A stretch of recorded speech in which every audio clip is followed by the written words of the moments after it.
एक समय की बात है, एक नगर में एक साहूकारनी रहा करती थी। उसके 7 लड़के थे।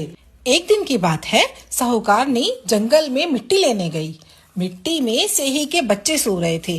जैसे ही उसने कुदाल से मिट्टी निकालने की कोशिश की, उससे सेही के बच्चे मर गए। कुदाल को खून से सना हुआ देखकर साहूकारनी को बहुत दुख हुआ और वह बिना मिट्टी लिए ही वापस घर आ गई।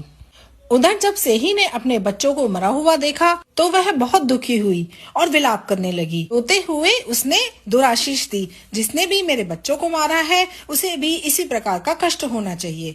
इसके बाद सेही के श्राप से सेठानी के 7 लड़के एक ही साल में मर गए। इस प्रकार असमय अपने बच्चों को मरते हुए देखकर सेठ सेठानी बहुत दुखी हुए और इस बड़े वज्र जैसे भारी दुख को वो सह नहीं पाए और उन्होंने किसी तीर्थ स्थान पर अपने प्राणों को त्याग देना उचित समझा। और यह सोचकर वे अपने घर को छोड़कर पैदल ही किसी तीर्थ स्थान की तरफ निकल पड़े। भूखे प्यासे चलते चलते वे गंगा घाट तक पहुँच गए। वहाँ जाकर वे मूर्छित हो गए और घाट पर गिर पड़े।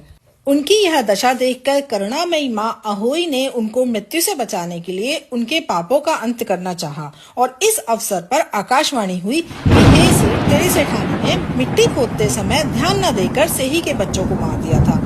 उसके कारण तुम्हें अपने बच्चों का दुख देखना पड़ा।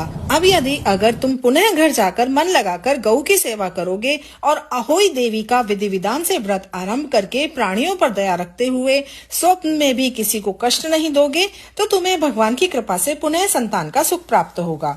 इस प्रकार की आकाशवाणी सुनकर सेठ सेठानी के मन में धीरज आया। वे माँ अहोई का स्मरण करते हुए अपने घर को चले आए। इसके बाद श्रद्धा भक्ति से अहोई माता के व्रत के साथ साथ गौ माता की सेवा करना भी प्रारंभ कर दिया। उन्होंने सब जीवों पर दया भाव रखते हुए क्रोध और द्वेष का हमेशा के लिए परित्याग कर दिया।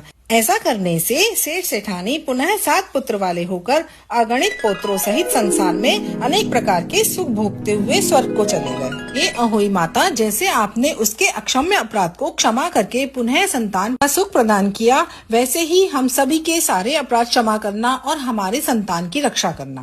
अधूरी को पूरी करना, पूरी को परिवार देना। बोलिए अहोई माता की जय।